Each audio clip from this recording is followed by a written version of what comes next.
maksudnya dia mendukung langkah sendiri untuk menyelamatkan Loli dari. Iya pasti. Apalagi ya. Akan ada ini, mungkin akan ada apa? Ayahnya akan datang gitu ke safe house untuk menjenguk. Kan udah dibilang nggak ada yang boleh ngejenguk. Nggak boleh sampai sekarang ya. Oke, siap. Niki, tapi lu sekarang lebih hati-hati nggak sih mendekati Loli? Artinya ini kan kemarin dendam, terus sekarang lu jadi hati-hati nggak untuk mendekati Loli, komunikasi dengan Loli? Enggak juga, biasa aja komunikasi terus kok pakai handphonenya dari yang jaga di safe house. Mau dia menerima artinya? Mau lah, dia tahu kok orang tuanya berjuang buat dia kayak apa. Tahu. Tapi melihat Loli tulus nggak sih, artinya dia udah mau menerima nih, artinya berkomunikasi dengan ibunya?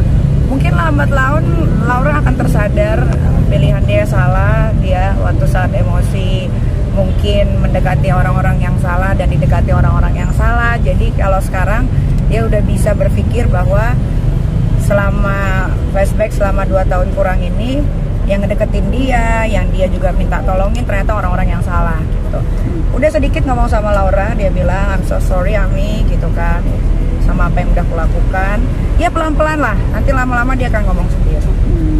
Kak Niki ini saya cuma menyampaikan statement dari Rasman yang dia mengatakan seharusnya Kak Niki ini berterima kasih kepada Rasman karena Laura itu sempat disinggahkan ke rumahnya Fadel. Gimana tanggapannya Kak Niki? Rasman,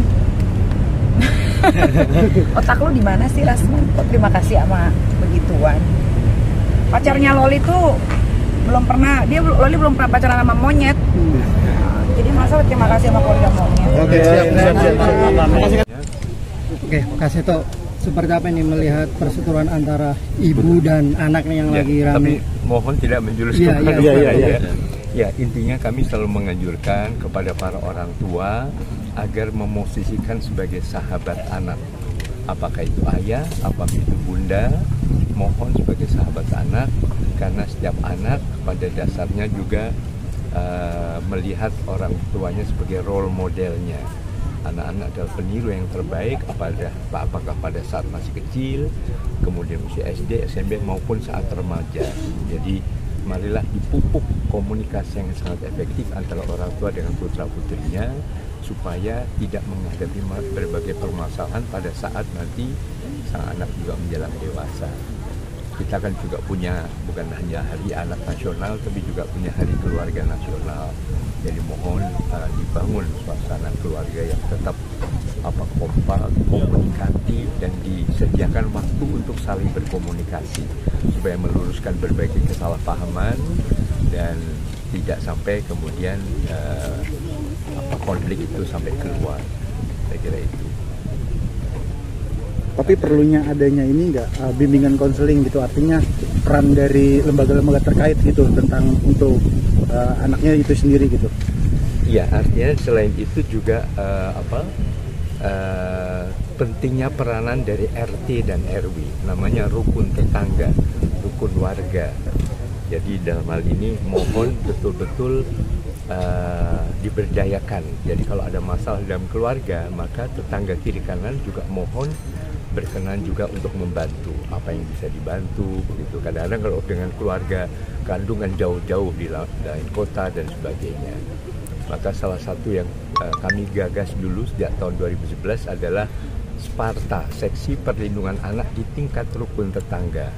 Nah, Tangsel ini pernah dapat rekor muri, kota pertama yang seluruh RT-nya sudah dilengkapi dengan seksi perlindungan anak tadi.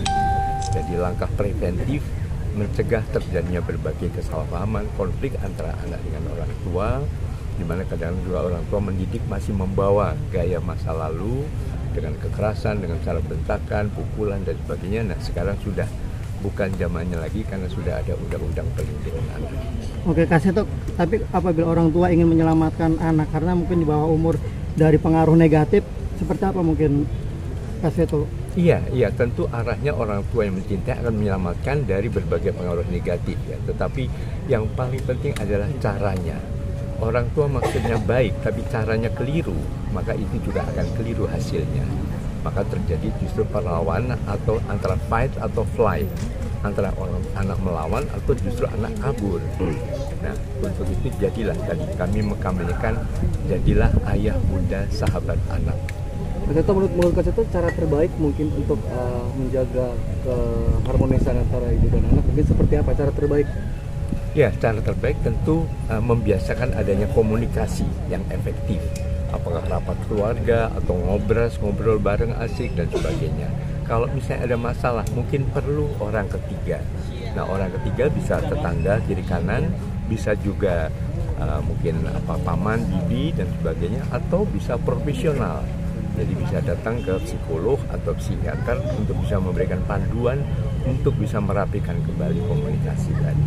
Kak Seto, perlu nggak adanya peran ayah nih apabila ini kan ibu dengan anak gitu, walaupun mungkin mereka sudah pisah, perlu nggak peran ayah hadir dalam menyelesaikan masalah ibu dan anak?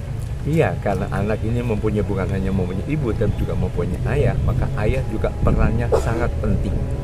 Jadi sangat perlu tentu.